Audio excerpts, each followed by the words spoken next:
Hi, hello folks and friends, and welcome back to the factory. Today's doll was commissioned by the lovely MYRRANIA on Instagram. I'll be doing Taurus, a character she designed based on the Zodiac sign, so let's do it!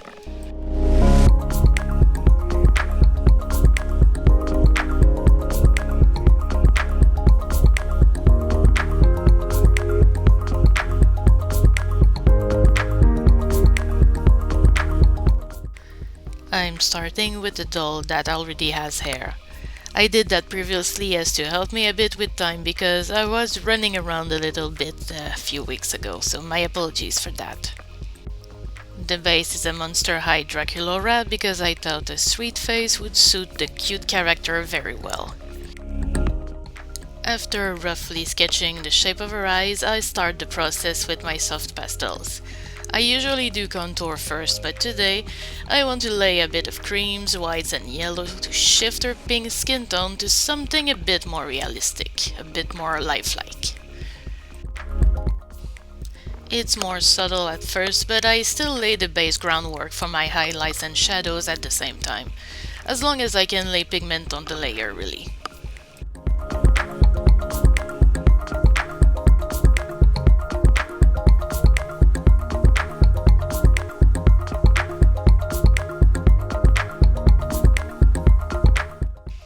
Then slowly but surely, I add in color around her eyes, on her cheeks, lips, and everywhere I feel like I need to push it a little bit more.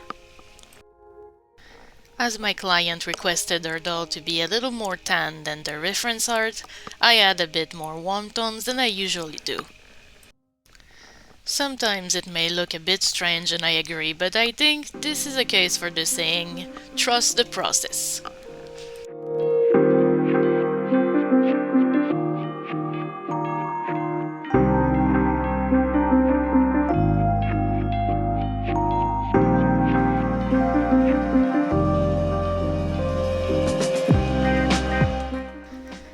If you want a detailed description of the materials that I use, they are always listed in the description box below. Also, yes, I am trying to speak in a softer voice today. I posted a poll asking you if you wanted me to try to do things a bit more on the relaxing side, so I'm trying that out. To be honest, I'm still a little bit trying to find my footing and build my whole identity as a YouTuber, so your opinions are always welcome.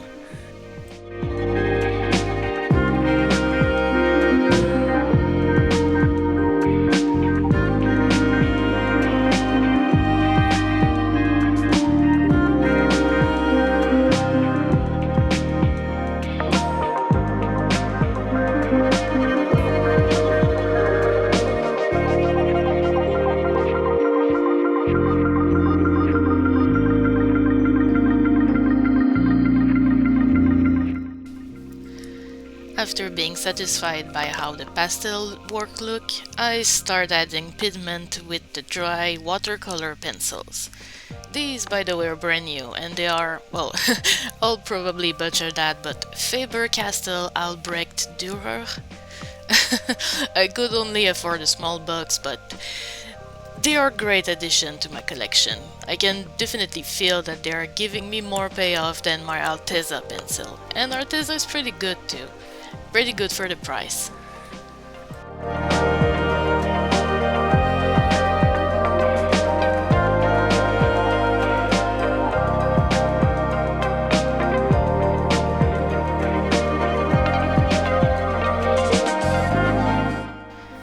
Like usual, when it comes to pencils, I always start by building foundation colors and trace the line usually with a brown and not black.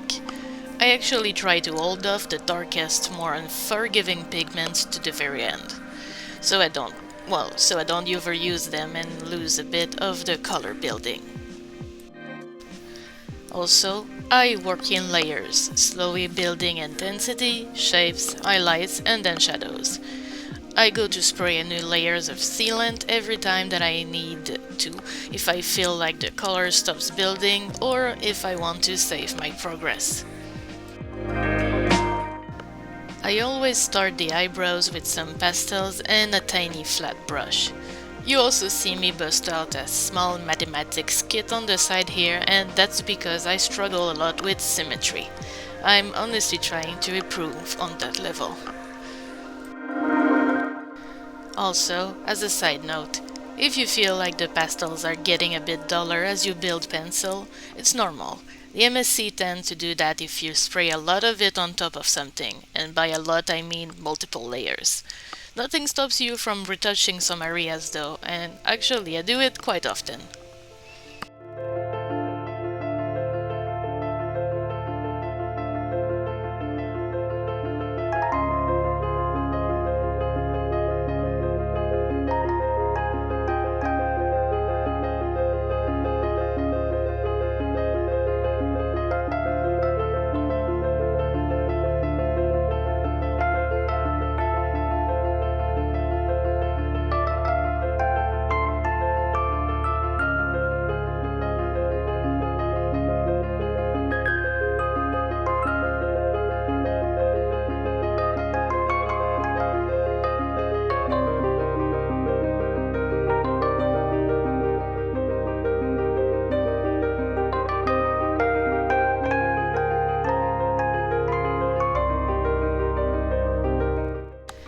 Here, I am using a black pastel pencil to start building some shadows inside the eyes. I line the upper eyelid and I use a tiny flat brush to lightly blend it. I usually add a smidge of brown in there too, as I feel a warm tone gives more realistic effects. I also sketch the eyelashes with brown first.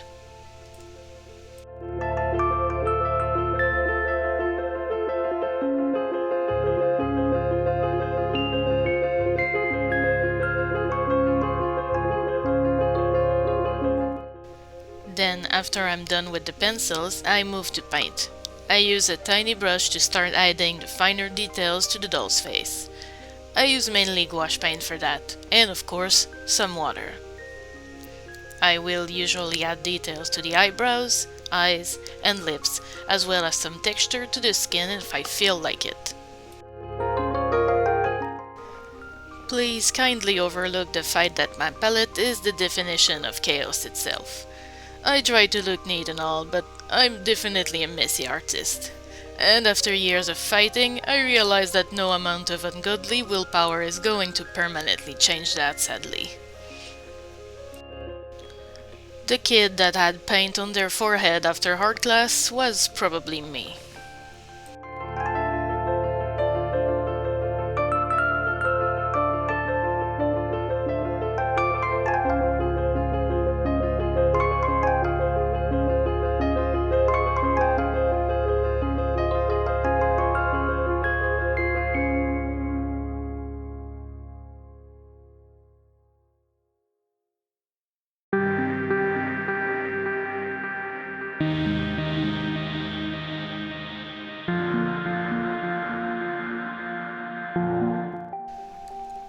Her hair was rerouted at the perimeter and at the part, but the rest was glued with some mud podge. I will show you how I did it in my next video, I promise. As for the tiny horns, they were previously made of polymer clay. I mounted them on pins so I could easily add them to the doll's head. Now when it comes to her animal ears, I decided to use some craft foam as my base and a few more pins. You can easily shape foam with a heat source, so here I am using a lighter, but a small candle like a tea light or even a heat gun would do. Just be very careful not to injure yourself.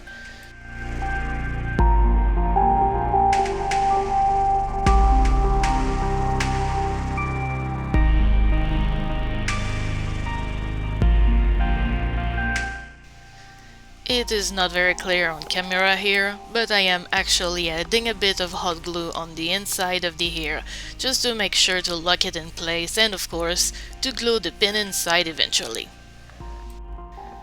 Then I keep trimming sections little by little until I get to the size and the shape that I want.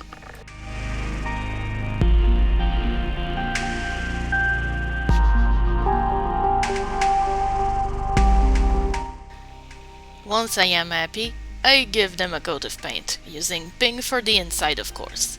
Then I flat iron some leftover yarn fluff to use to cover the ears to make them fluffy and fuzzy.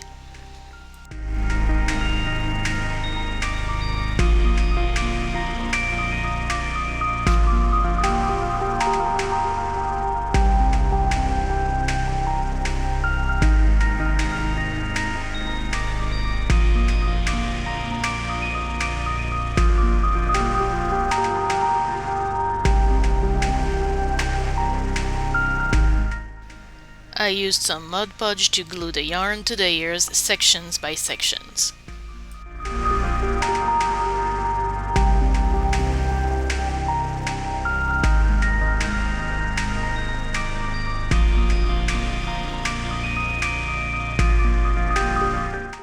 Now for the hard part, the sewing. I am still very new at this, so I decided to start the outfit with a mock-up. I used the same fabric as the finished project to give me an idea of how they will behave, because, well, most of my stock is made out of thrifted clothes, and I really don't have much fabric type knowledge under my belt, so I kinda need to try things out. My clients' outfits are whimsical and very original, but these aren't the easiest for me, well, to recreate in 3D at least. I try my best though, and I feel that every garment I complete, regardless of what it is giving me much needed practice. And since this outfit is very special, I decided to not complicate things too much for myself and went for something that I could permanently sew on the doll's body at the end of the project.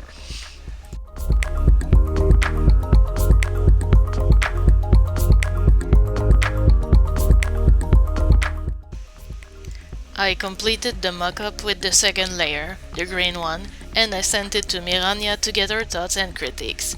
This really helped me a lot to figure out what I could do differently to make the finished product even better. And that's where I am now after redoing the outfit. I used some fabric glue to make sure that the white triangles on the bust and the chiffon trims would not fray. This steel chiffon is way stiffer than I would have wanted, which is something I did not think about or notice when I ordered it online. But since the color was spot on, my client asked for me to use it anyways. Though to give it a bit more character, I used a tiny amount of hairspray to fix some iridescent mica powder on it.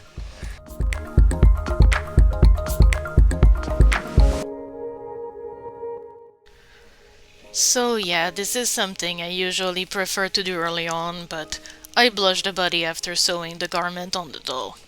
I did that mainly because I was scared of damaging the job with a needle by accident, since that outfit was pretty challenging for me.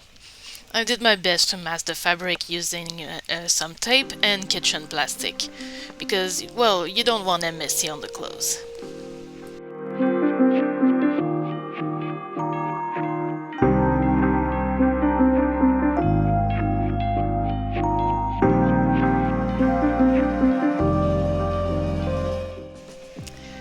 I then added the finishing touches on the doll by adding some pearls, fabric flowers and ribbons that I had in my stock. I think that adding small details like that can really round up a piece.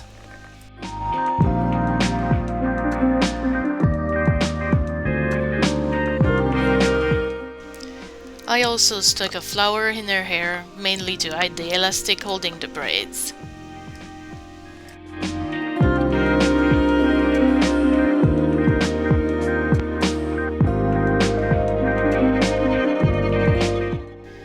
And with that done, this completes today's custom. I can now carefully and safely put her head back on.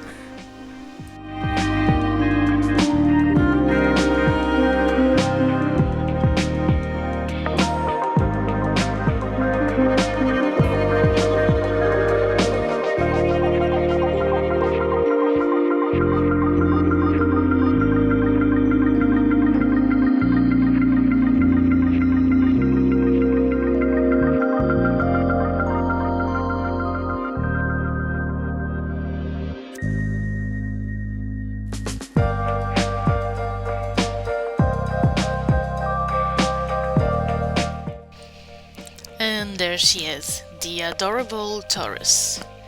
I love her. I think this is one of my cutest faces. I'm also really happy with how her outfit turned out.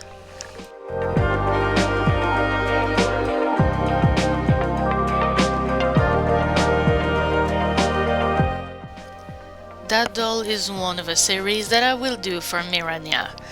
You might go for the whole Zodiac actually.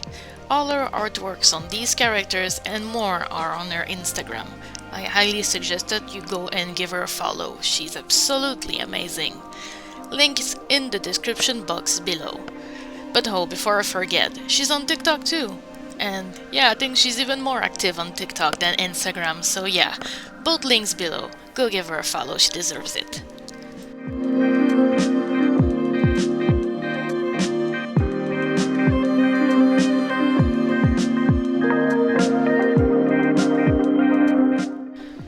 If you follow me on Instagram, you also saw the first Zodiac doll that I made last winter, Aries. Here are the two girls together. I think this is going to be an amazing project, and I'm really glad to be able to bring the designs of a friend in life into the 3D world of dolls.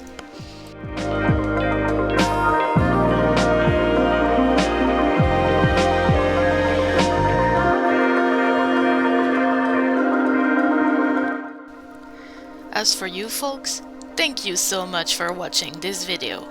Don't be shy to let me know what you think in the comments. I try my best to read everyone and reply when I can. Every view, every interaction, it's also very precious to me, I mean it.